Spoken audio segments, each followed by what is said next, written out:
So again, I'm Marisa Sanchez. I have with me Matt Minahan. We're going to do introductions in a moment. But I first wanted to just welcome you all to our session on strategic planning in a hyper-change environment. But let me first get into what we're going to talk about today. Strategic planning in a hyper-change environment. So if we've learned nothing else in the past 20 or so months of this coronavirus pandemic, it's that we cannot predict the future. And the future is also right around the corner. It's not even something that we can think about 1 year hence, 2 years, or 10 years hence. It's really right around the corner. So as we're coming to the end of our calendar year, many of us are thinking about strategic planning. Those of you in government probably are already in the throes of some beginnings of strategic planning with your fiscal year having already started. And we want to be thinking about, can we even do strategic planning in this environment where we have constant change and high degrees of change, and we can't really predict what's happening right around the corner? Should we be doing strategic planning? What else could we be doing? So in our conversation today, and I really do want it to be a conversation, I invite folks to just jump in on the call or by phone or by chat. We want to do a little bit of just grounding in what is strategic planning and why do we do it. Let's just kind of get clear on the intent for strategic planning. Is strategic planning still feasible or even necessary when we're in this environment of constant change? Then I'd like to talk a little bit about what our typical strategic planning processes have been and compare them to what we might do in a different environment, particularly applying principles of agile with the capital A here, a methodology that really comes out of the software development arena, but is being applied in lots and lots of places now, including strategic planning, to really be thinking about how do we plan in this environment of hyper change. So Matt, do you want to do a quick introduction of yourself and then I'll follow up with mine? Sure thing, Marisa. Thanks very much. As you said, my name is Matt Minahan. I've been teaching at American University for about 10 years, most of it in the Key Executive Leadership Program, but also in the Masters of Science in OD program. Prior to that, I was teaching at Johns Hopkins for about 10 or 15 years, and I do some guest lecturing in some doctoral programs around the country. My strategic planning company has been at it since 1997. We do large strategy, structure, business process, re-engineering, and culture change projects here in the US and around the place. So it's a topic that's near and dear to my heart. I'm very excited about Marisa's presentation today and looking forward to our conversation.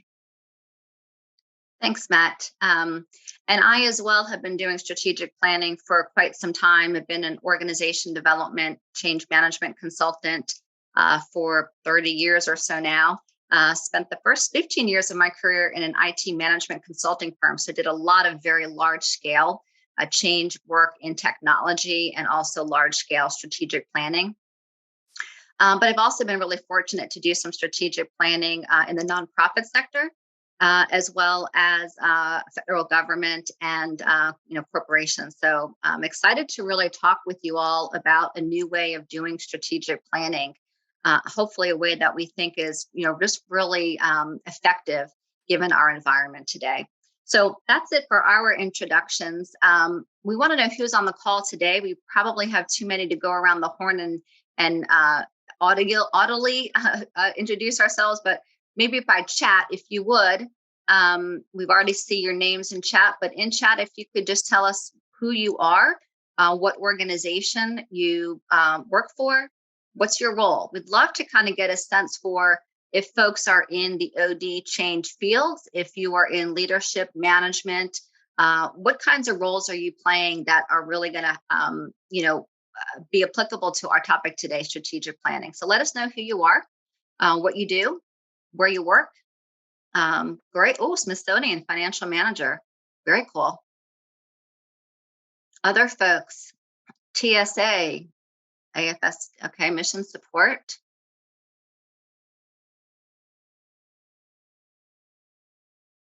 Let's see who else is out there. OPM, great. USDA, so good group of federal government folks.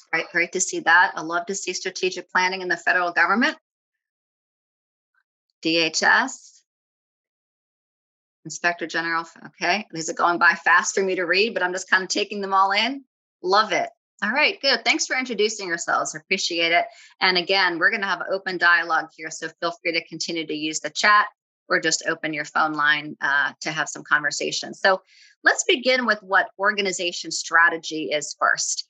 And I really think of it as just a set of decisions at its most simplest. Organization strategy is a set of decisions about the direction that an organization is going to take at a given point in time for a specified period of time. So what might those decisions be? So they might be products that we want to begin to offer, products and services, customers that we want to target, reskilling part of our workforce to increase some capabilities. I also think it's important as part of strategy to talk about what we're no longer going to do or what we're not going to do. So which customers are we no longer targeting or just confirming we're no longer targeting? Which products and services might we need to sunset? What might we need to do differently in terms of our culture, organization, skills and capabilities? So it's really a combination of both what are we doing and what are we not doing, and being, kind of clear about where we need to go going forward.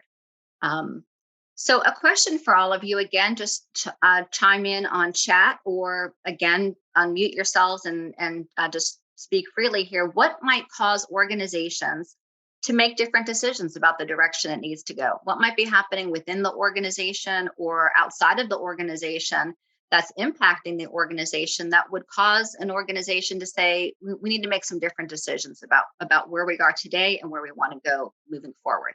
What are your thoughts on that? Resources. Yep. How many do we have? They're always declining these days, right? We have fewer and fewer resources. How do we do more with less? New legislation. Great. Budget. Change in leadership. I love it. Yes, new leadership always has new ideas about where they want to go. Technology is such a huge one. Yes, we have to keep up. It's a constant changing landscape there for technology, but it enables us to do a lot of different things, new things, and we've got to be conversant in all of that. I see new legislation, new risk landscape. Really great. These are great drivers. New major projects. Hi there. Yeah, go right ahead, Ashay. Yep. Yeah, this is Ashay.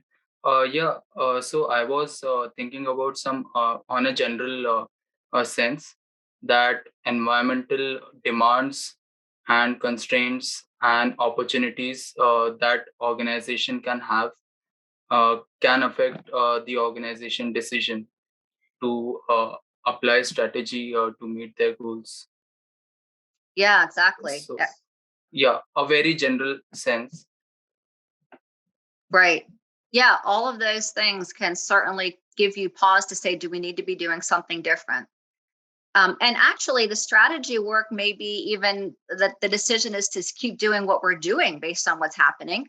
But it's a conscious process of saying, let's look at what's happening inside and outside, just as you said, Ashay, and make some deliberation about that, right? Deliberate a little bit about what that might look like. All right, great. So an organization is always taking information in about its environment, as well as what's going on inside the organization, and making decisions about where it needs to go. So then strategic planning is just merely the process of making those strategic decisions and developing a plan to implement those decisions. Okay, it's not anything really much fancier than that. Strategic plans involves understanding or developing the vision and the mission of the organization. Why is that the direction we want to go? What are the goals and the objectives that we're trying to achieve? What's the plan to get there? What are the resources we'll need? People, money, time, etc. And then how will we stay on track? How will we know that we've successfully implemented this decision that we're making? So the strategic plan really provides focus and direction, and has these key elements of why we're going where we're going, what we're doing to get there, how we're going to get there, and how we'll know when we're done. So as you think about strategic plans, what what are some other definitions or other perspectives that folks have about strategic planning? I've suggested here a process of making decisions, strategic decisions, and developing a plan. I'll just add it's a way to uh, engage employees, managers, leaders in the organization. It can be done. There are many methodology choices around how large a circle of engagement you want to have this process be. So, as Marisa was saying, every organization confronts changes to its environment, changes internally, changes to its staffing, changes to its funding, some of which are internally created, some of which are externally created. And so the plan to get there is what we call the strategy. These are the goals and objectives. The resources we need to get there are a critical part of the strategic plan. And of course, we need to know if we're making progress. So success measures are really important. So you can see there are 4 levels to a good strategic plan. There's the vision mission. Why are we in business and what business are we in? The plan to get there. What are our goals and objectives? The resources needed. How much time, how many people, over what amount of time? And of course, success measures. So what would be some examples of these? You can see this is an example from the city of Seattle. Their goal here, their mission is to fuel Seattle's passion for reading, personal growth, and learning. So you want a mission statement to be kind of a short core capsule of what the organization is about. And when you read that, you say, boy, that is a public library mission, isn't it? Huh? We want to fuel Seattle's passion for reading, personal growth, and learning. So their vision is a city where imagination and opportunity thrive. So the vision we would define as the future we want to build into, the future we want to create so that our organization can step in and realize our position in that environment. So their mission is to bring people, information, and ideas together to enrich lives and build community. Well, that's just hard to argue with, isn't it? That when you can describe or think about an organization at that level, you are it lights people up. It kind of ignites the imagination. It ignites the passion. It engages people at a visceral level. Yeah, I get that. That's something I want to do. I want to play a part in all of that. So then they have some guiding principles here. To support intellectual freedom and promote literacy, as you can see, and then some goals. And their goals are, as you can see in the right-hand side there, to fuel Seattle's passion for reading, personal growth, and learning. And then they've got some measures, and goal 2, 3, and 4, and 5.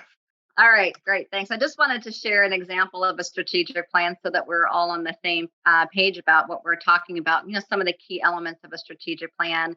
The vision. I'm so glad, Matt, that you talked through that. I hate it when we have vision statements that say things like we're going to be the best X or the premier X or the world-class X. It's really nice to see a big, bold, externally focused vision. So vision, mission, guiding principles, a nice set of goals. 5 is a nice round number, and then a few objectives per goal.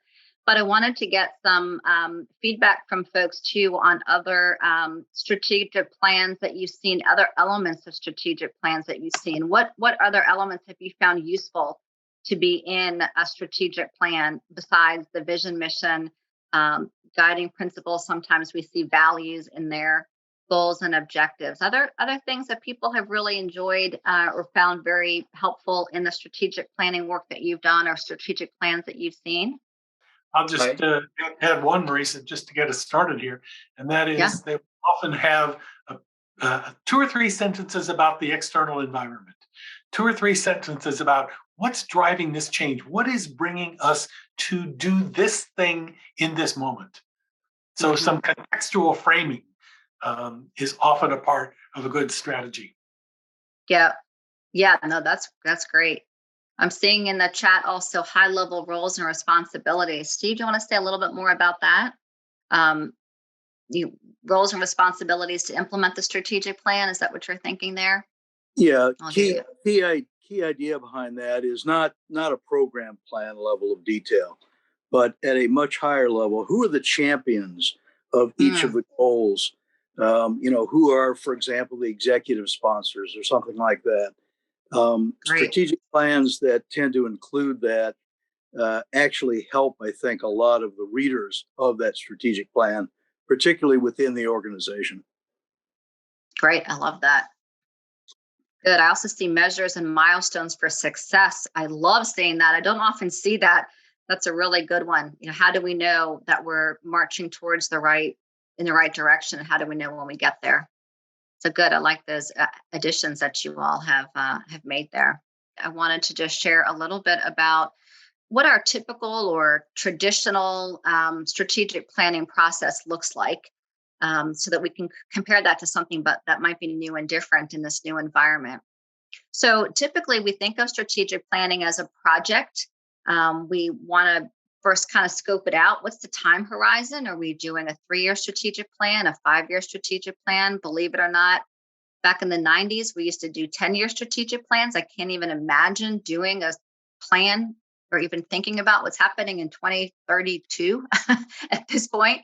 But yeah, what's this kind of time horizon? What's the purpose? Who are the stakeholders that we're going to engage? To Matt's point earlier, who's going to be part of the conversation? Who's part of the project work? How long do we think this is going to take? I've typically seen strategic planning be something like 3 to 5 or 6 months, hopefully no longer than that. Otherwise, things are really changing. And then we spend a lot of time collecting and analyzing data about the internal environment in the organization and the external environment of the organization. So typically I'll see things like benchmarking externally or customer surveys, might do interviews or focus groups or employee surveys internally, really just understanding what's happening inside and outside and synthesizing all of that data to make decisions, which we said is what the organization strategy is all about, making decisions then about what is our vision, our mission, our values, but more specifically, what are we doing going forward? How are we going forward? What are the goals and the objectives aimed mostly at what the future state is going to look like? What's the future state of our organization and how are we getting there? What's the path to get there? And then finally doing some prioritization and planning around projects that help to meet those goals and strategic plans. I see a comment from Steve about a 50-year strategic plan. Oh my gosh, that's amazing. That's really future focused. So this is typically what we're seeing currently now, how we do strategic planning. It's kind of a project and it's a little bit linear, right? We kind of space out this project where we've got this data collection analysis, then we create kind of the draft set of goals and objectives, and then we really prioritize and resource the projects that we're going to implement all towards moving to a future state. What are some other steps that you all have included in your strategic planning processes? Are there some other things that you found that you're either doing that are either helpful or not helpful as you are doing strategic planning, or you've seen others do or participate in strategic planning? Other thoughts there? So this is sort of the typical process that people are using. Oh, major obstacles. Nice. Yeah. What's going to get in the way of this nice plan that we've put together, and how do we mitigate for those potential obstacles? Great idea. So I see, as we're thinking about not helpful, not adding metrics, right? Assessing risks. Yeah. So not kind of understanding when we've reached done.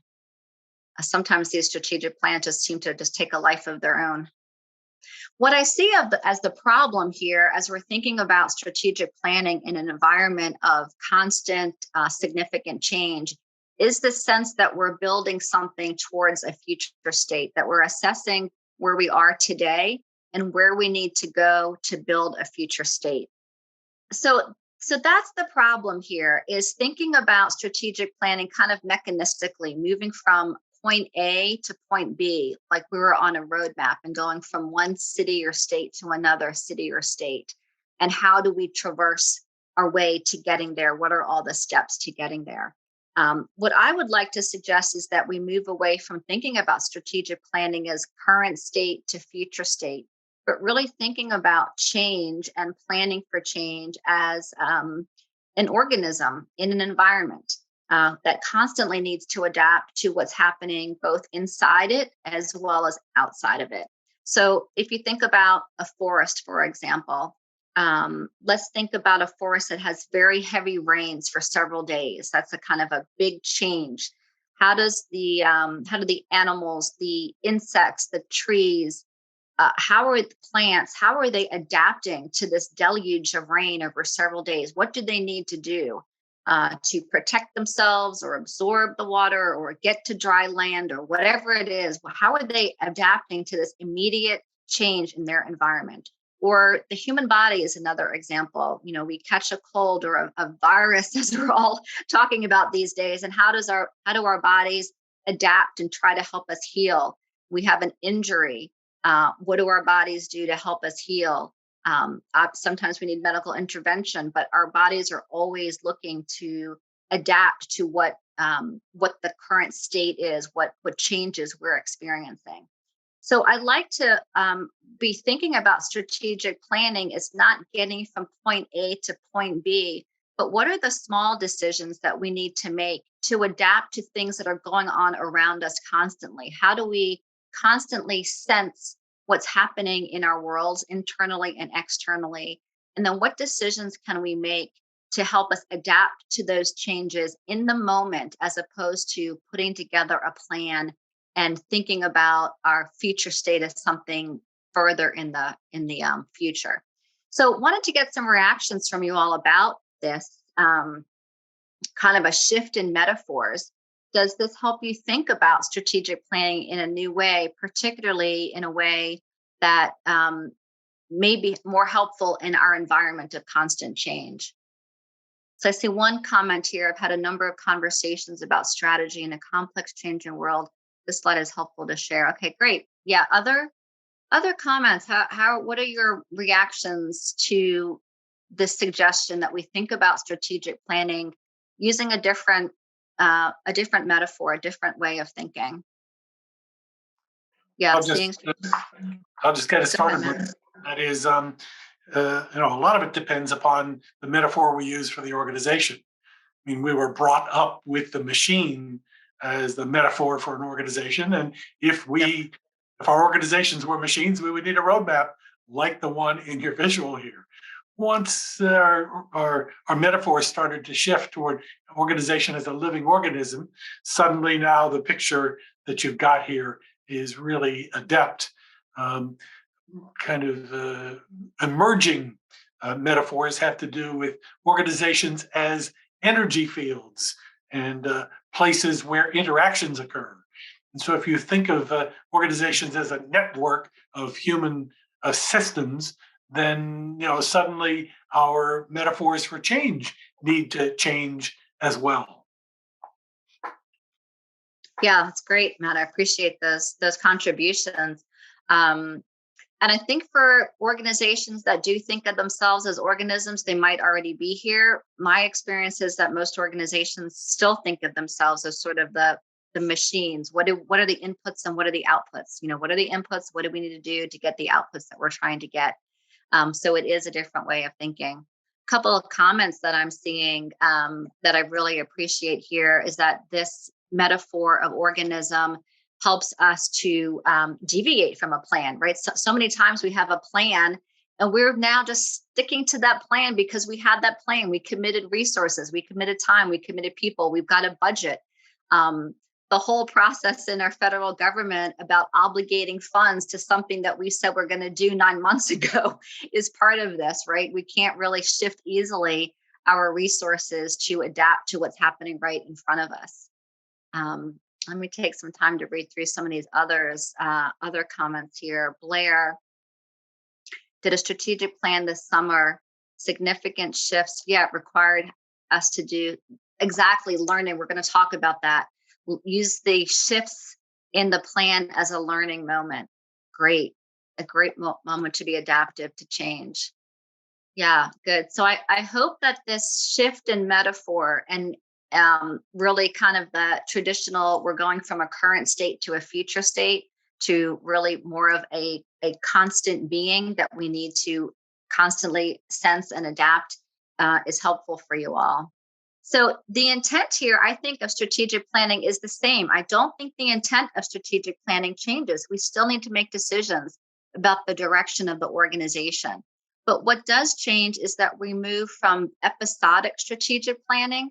We'll do something, strategic plan every 3 years, maybe review it annually, to much more continuous strategic planning and execution. To Blair's point, you know, planning, executing, and learning, and then adapting and doing that over and over again in smaller increments, as opposed to the episodic strategic planning, thinking about the planning as a project, as we have been doing for so long, and instead thinking about it as an ongoing activity. On the next slide, I wanted to share some key principles of the agile way of working. Agile was developed in the software development arena, developing software systems. Traditionally, we develop software systems in a linear fashion. It's called a waterfall model in software development, where you define all your requirements first. You get all the requirements for what the system needs to do.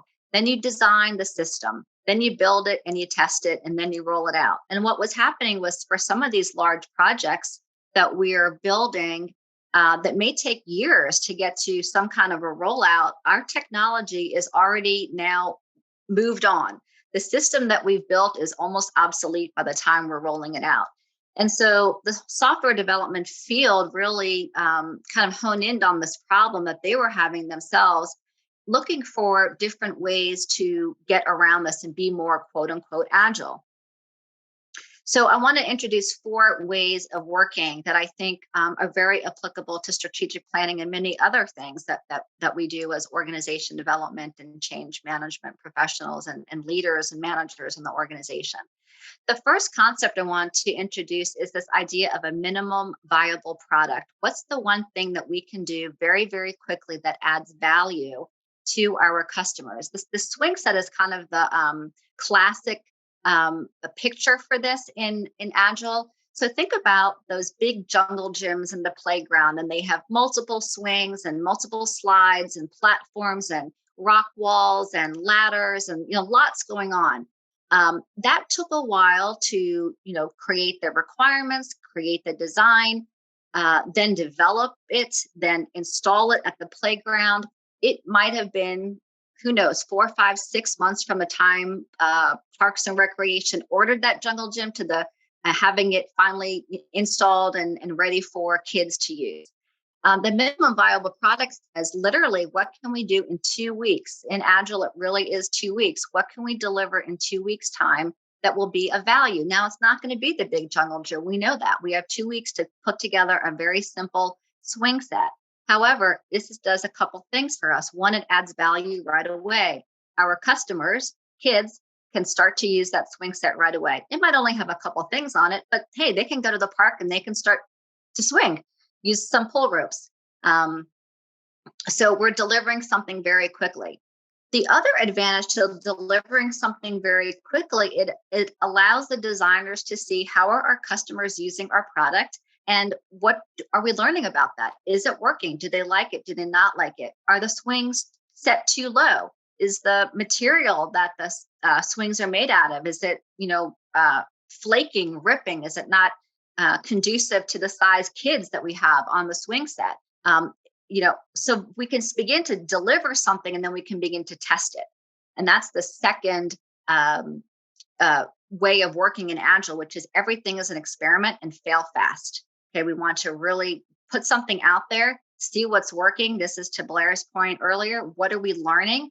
And then how do we adapt to it? So we're not spending 6, 7, 8, 9 months creating this big jungle gym on the playground, but we delivered something really small and we're seeing, does it work? And now we might say, great, this is working. Now let's build something to attach to this that has a couple of slides. What we're noticing is these are the kinds of kids that are coming to the playground, certain ages. Maybe we build certain slides that fit that age group. So that's the second. Concept in agile way of working is everything is an experiment. Third, I want to introduce the idea of an integrated team. So remember when we were talking about our strategic planning process, we often do a bunch of interviews, a bunch of focus groups, some surveys. We're connecting to different groups of people, but we're doing it kind of in silos, right? And then the project team is bringing all that data together, but not everybody else knows what that data is. So we heard from employees, we heard from customers, we heard from our stakeholders, and we're pulling all of that data together. In Agile, you're bringing that whole team together. So for example, in our playground example, you would have a few children who you're expecting to be at this playground, their parents, playground designer, manufacturer of the different parts of the playground. Maybe your Department of Parks and Recreation is there for permitting and budgeting. So you've got everybody at the table saying, what can we deliver in 2 weeks' time that's going to be of value? And you don't have these silos of information any longer. Everybody's working on this problem together. Complement that with the fourth concept in Agile, which is working out loud, which is everybody knows the status of this project. This on this slide is a example of a Kanban board, which is something that they use in Agile, but it's basically a to-do list. What's our to-do list? Then what are we working on today? What are we testing and making sure works? And then what's done? It's literally just a workflow of a to-do list. But the key here, the concept here is that everybody is working on this together. It's a whiteboard that everybody sees in a room, or it's virtual. It's on a platform that everybody can connect to and see. And so folks can add to it, move things around, and see the progress that's being made, particularly in every 2-week increments as things move through this to-do list to complete. So those are 4 concepts in Agile. Before we kind of get to talking about strategic planning, any questions that people have about these concepts? And more importantly, what ideas are kind of churning in your heads now about how you might apply one or more of these agile principles or ways of working to strategic planning? Would love to hear kind of what you're thinking as you're being introduced, or maybe reintroduced if you're already familiar with these ways of working that we call agile. Okay. Blair says, when I did a strategic plan this summer, one of the key focus areas had significant shifts externally that required us to change how we tackled that area. We used it as a learning moment that both the organization and the planning process itself needed to incorporate the new information. It was a good moment to role model being adaptive to change. And Steve Cooper says, do we need to do continuous diagnostic monitoring for strategic planning? Steve, you are like on it. You're gonna be featured on my next slide. I love it. So if not, let me move to the next slide then, which summarizes some key shifts that I think that we can make. You, as folks who are attuned to change management, you'll recognize the from to slide. So where I think we're going here as we're trying to plan in environments of increasing speeds of change and significance of change is firstly moving from strategic planning every 3 years with some annual reviews, which is typical what folks are doing, to Steve, you hit it on the head here. Strategic planning is a constant activity, constantly monitoring trends outside the organization, constantly monitoring internal performance, and adjusting course. So it's moving again from being episodic to being a continuous. I see shifts moving from data collection in these kind of siloed ways of interviews and focus groups with customers and stakeholders and employees, but done in a way that's not really integrated, to creating these integrated teams of customers and stakeholders, employees, who also continuously provide insights on internal and environmental trends. So you don't bring these folks together just once a year or every 3 years and say, hey, what's going on? They are a constant source of information for you. They are constantly sensing what's happening and bringing that to the organization for consideration as you're thinking about direction and decision. We're moving from a strategic plan being polished and published document to being something that's on common platforms that can be commented on by everybody. So the strategic planning, again, to the point in the chat, is very much of a living document. Living in that is constantly looked at every day, every week, and people are understanding what changes are happening and how do we reflect this in the decisions that we're making about the organization. We're moving from strategy execution focused on large projects. Now, oftentimes what comes out of our strategic plan are a number of large projects that we resource both from a budgetary standpoint as well as people that we resource separate from our daily work, right? So we continue to do the work in our organizations, but on top of our work, we have these major projects that we have to do to build this future state. I see us moving more away from that because we just don't have the time. We don't, and change is happening too quickly, to executing on small experiments or pilots and learning from those experiments and pilots to update the plan.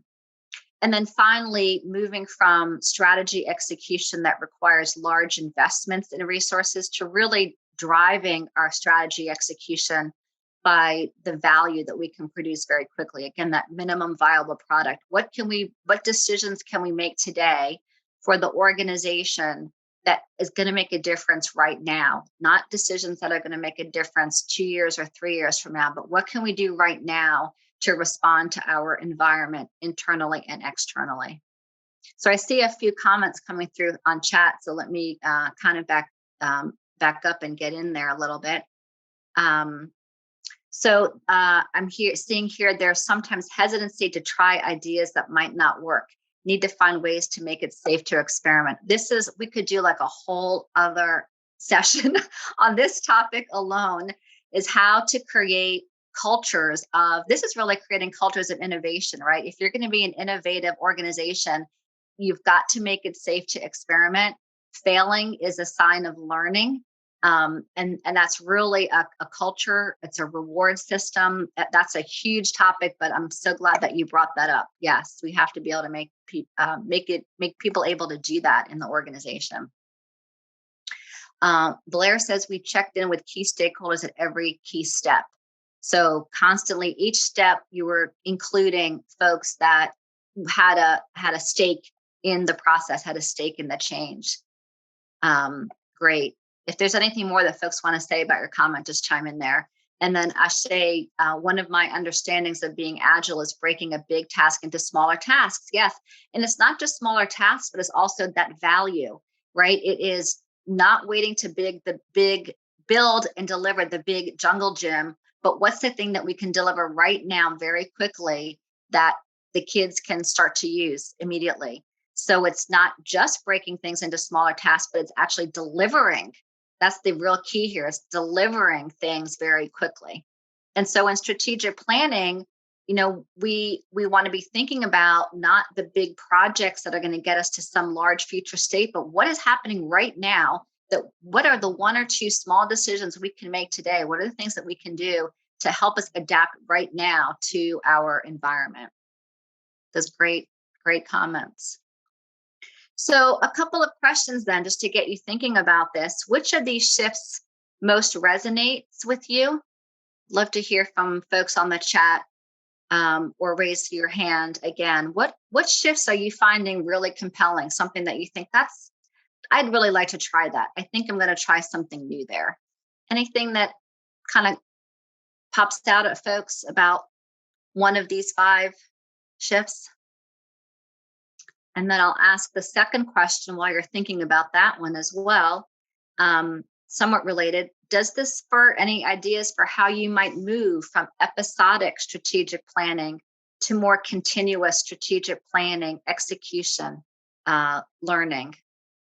Anything that you think you can do right now to help move from that episodic strategic planning to a more continuous process?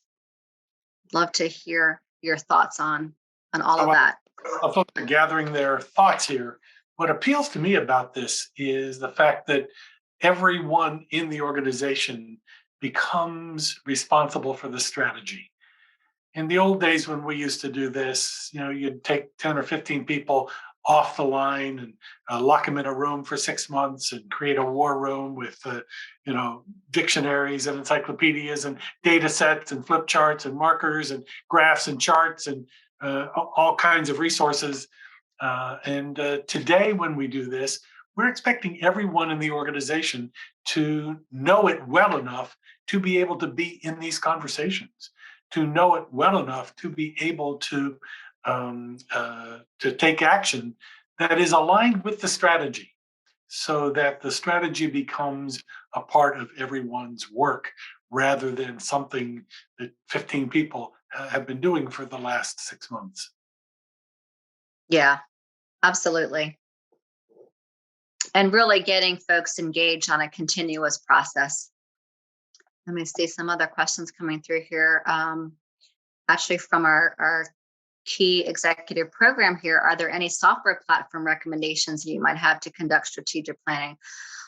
I wish I did. Let's pose that to the group here. Anybody seeing some software that's helping to do continuous strategic planning? That would be a great takeaway from today if folks want to chime in with any information you have on that. And I see a comment about interviews and focus groups being very helpful. And I agree, they're still helpful. What we want to do is, rather than having a project team kind of go out to different people and interview and hold focus groups, is to have an integrated team who is responsible for doing some of that data collection.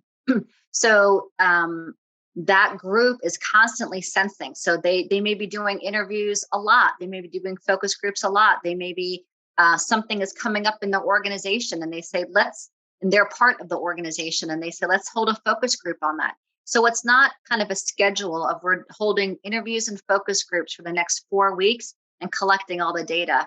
It's like something happened. Let's get some data about that. Let's get a focus group together and understand more about what's happening. Let's get a survey out quick. Do people want to come back to work or not come back to work, right? We got to get a survey out quickly and understand what the pulse is of the organization. We're not waiting. So we're still doing those data collection methods, but we're doing them in a way that's really responsive to what's happening in the organization. Matt, you look like you've got a suggestion here about dashboards. Yes, the question is there software that helps us do this? And I've never run into software that helps structure the strategy process. However, when an organization builds a dashboard, what it's doing is it's counting, it's measuring things, and often it measures what's going on in its sector and in its environment, which is contributing to the decision process and informing the organization about how it's doing. So most organizations have some version of a dashboard, and even that is software that can contribute to the creation of an organizational strategy. Yeah, the whole world of data analytics is giving us ability to bring in a lot of data, but then focus on the things that are most important. And the more that we can do that continuously, sort of every day, every week, where are we on this? Where are we on this? What's going up? What's going down? Where do we need to potentially react or adapt? That's giving us all those capabilities to do that. So yeah, totally agree about data and dashboards. Steve, you had a comment here about a governance challenge. Is everyone empowered to act? Say more about that. That's an interesting one. Yeah, sorry, I had to find my mute icon. Yeah. The thing that I've run into in very large organizations, in my private sector experience, my not-for-profit experience while at the American National Red Cross, and in federal government, things move slowly from decision making to execution. What we're talking about, or at least when I look at the from to the to slide that we've got, exhibited now, if we really want to move toward a continuous type of process, then the question I'm posing, and I don't necessarily pretend to have the answer. I've tried a few things in my various executive roles. Some have worked, some have partially worked, and some have failed miserably, which is actually where the learning occurs. But what I found, particularly in the federal government arena, I call it a governance issue. You can label it something else if you wish. People don't feel that they can act on something that is a strategic planning labeled type of exercise, project, program, goal, objective. They feel unless they are the champion of a goal, they're not empowered to do something in the course of their day job. And I pose it more as a question, not because I have an answer. I'm very curious what you and Matt think, and the other folks in our conversation today. That's where I was coming from. Mm-hmm. Yeah, great question. I think it comes back again to culture, comes back to leaders being willing to empower the rest of the organization to be on the front lines, noticing what's happening, sensing what's happening, and doing something about it. They're not making decisions in vacuums. There are guideposts, guardrails. There are ways of setting the direction. But leaders can't be in every decision any longer. We just don't have the time. Things are moving much too quickly. A great book on this that I'm actually just introduced to one of my clients is General Stanley McChrystal's book, Team of Teams. He talks about a number of things in this book, but one thing he talks about that I'm using is the role of the leader. And he said, fascinatingly enough, when he was on the front lines in Iraq, he had amazing communications capabilities. He literally said he could talk and see almost all the troops and what they were doing at any point in time. But what he found is that he could not direct what was happening, even though he saw them.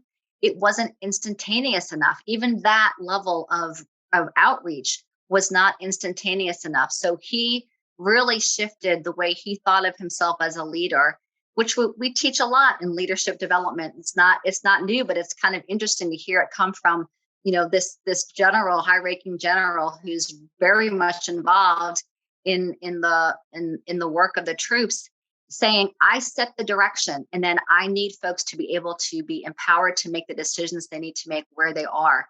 And we learn from it. But he said it took time. It took time for people to be able to do that. It wasn't instantaneous. And so I think that's the same here. We need to help our leaders really feel like they're setting the direction, but then they're letting people make the decisions they need to make, because we cannot adapt quickly enough if we have to go up and down the chain of command all the time for approvals and decisions. We just won't be able to adapt at the rate that we need to adapt to be effective. So I don't know if that helps. Wow, that was a really quick link that you guys got there, AU folks. Awesome. And he also has a great video. He has a number of YouTube videos. Some are not as good as some others, and we can get a link out to the one that I like. He's addressing West Point, and it's about almost an hour long. But it's really fascinating, and I would encourage folks to take a look at that YouTube video that he has out there on a Team of Teams. But yeah, great question. Is that at all helpful, Steve, or are you kind of already thinking along those lines, or what are your thoughts there? Yes, I mean, yeah, it is what you're saying is in line with some of the things that I'm thinking about. I think this is one, honestly, that you learn by trying and by doing. As opposed to figuring out the answer before you do anything. I think this is one you have to just wade in, set some milestones, set some boundaries so that you don't run off the road, so to speak, put guardrails up. And mostly you want to head due north or toward your strategic goals. But right. This is one where if you have to make some mid-course adjustments, do it. But if you wait until you get it perfect, I think that doesn't get you anywhere.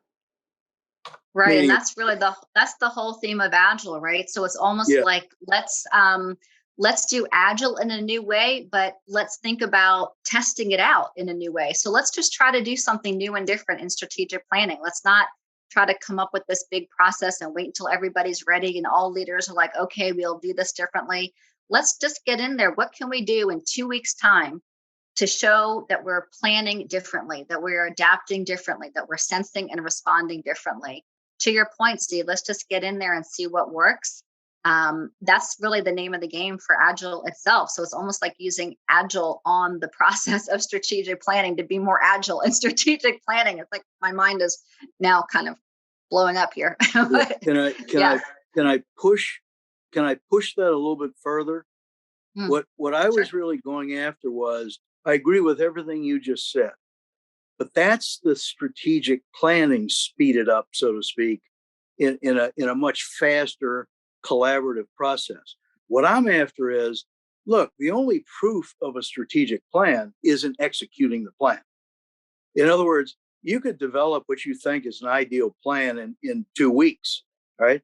But until you begin to execute that plan Yeah. and move it into action, all right, you don't really know whether you're kind of headed in the right direction or whether you're going to get where you want to get and achieve your goals and objectives or desired outcomes.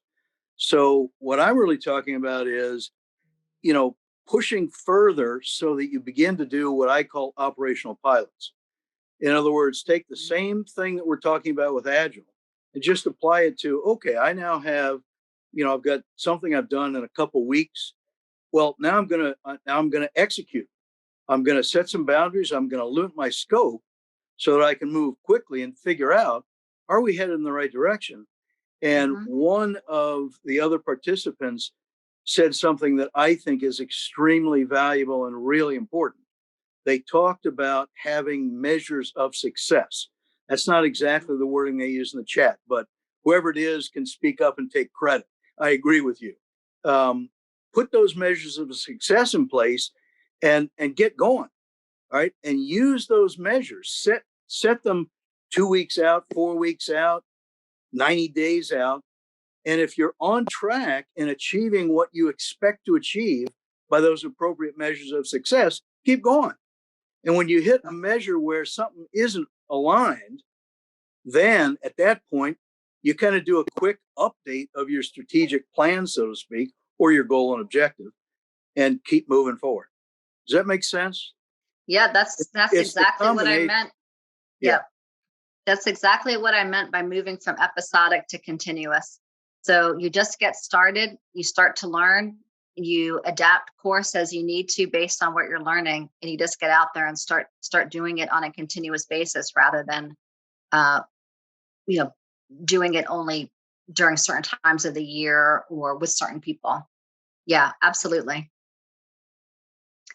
Thanks, Blair, for your comments on Team of Teams. There's a little bit more explanation about this idea that General McChrystal talks about in terms of shared consciousness. That's great reference there.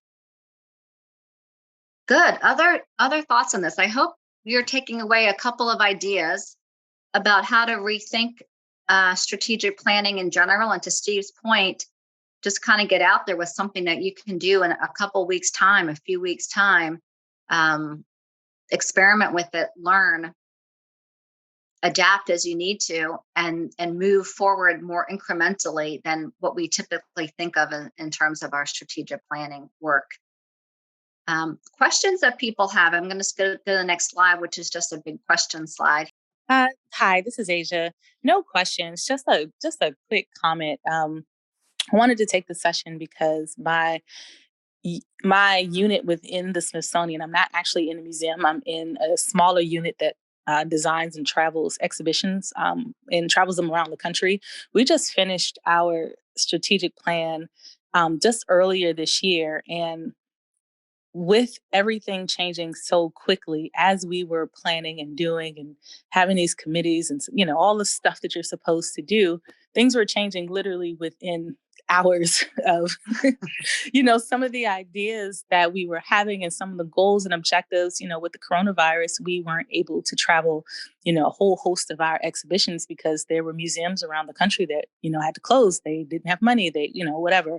And so I just wanted to kind of make the comment that it really is near and dear to my heart to have that constant recognition of when it's time to pivot and change, and something that I'm not experiencing right now, even though I kind of see it on other senior executives faces. Like, they're not saying it. It's like, we need to change, we need to pivot. So I think just kind of hearing it here within this context and hearing other people kind of say the same things just lets me know that my internal thinking lines up with what makes sense with just the, industry standards for how a strategic plan, should now be taken into consideration for whatever type of organizations we're in. So that's just a quick comment, no question. Good. Thank you for that. I'm glad we could confirm what your gut was telling you. And this is what these kinds of communities are all about, is to kind of share what we're experiencing and say, hey, I feel like something's up here. Am I right? So I'm glad that you experienced that, Asia. Thanks for your comment. Other thoughts or questions from folks? This was a great conversation. I really appreciated having it all with you. Very cool. Thanks, Marisa. This is a really good conversation. I was thinking as you were kind of talking these last couple of minutes that some other benefits of strategic planning have to do with the alignment that it brings to people in the organization. It forces us to be clear about our priorities. It engages the whole system in a conversation about what's important to us when you choose the right methodology. When you take an agile approach, and it doesn't, you're not trying to polish off a perfect product. So in addition to all the things you've talked about, there are a bunch of other benefits to not just the strategic plan, but to strategic planning. And for me, that's a lot of the reason why it's really worth it for organizations. And I would say organizations in particularly turbulent environments, strategic planning is a really important process because things are changing so rapidly. It forces organizations to have one eye on the outside and one eye on the inside. And so in addition to all the things you've said, those are things that came to mind as you were talking about this. So thanks very much. This is a really good session, Marisa. So I think we're in a spot to stop here unless I hear from anybody else. Yeah, and before we do, I just want to thank you so much for everyone for joining and engaging with us for our final info session today. We want to share our gratitude, of course, to Marisa, Matt, for an insightful conversation on when and how one can execute strategic planning in a hyper-change environment and what that would look like in our own organizations. We're so excited for this new offering and know how invaluable it will be for our community at this time. We still have some time left, around about 15 minutes for Q&A if you have any questions about strategic planning. And with that, thank you so much. We'll be here. Very cool. Thanks to our key team, Nate Karlik and Laman. Appreciate all your help in getting us organized and helping us manage the technology in this session. And appreciate all of the participants as well. Great comments, great insights. Thanks for sharing. Thank you very much. Yeah. Everyone.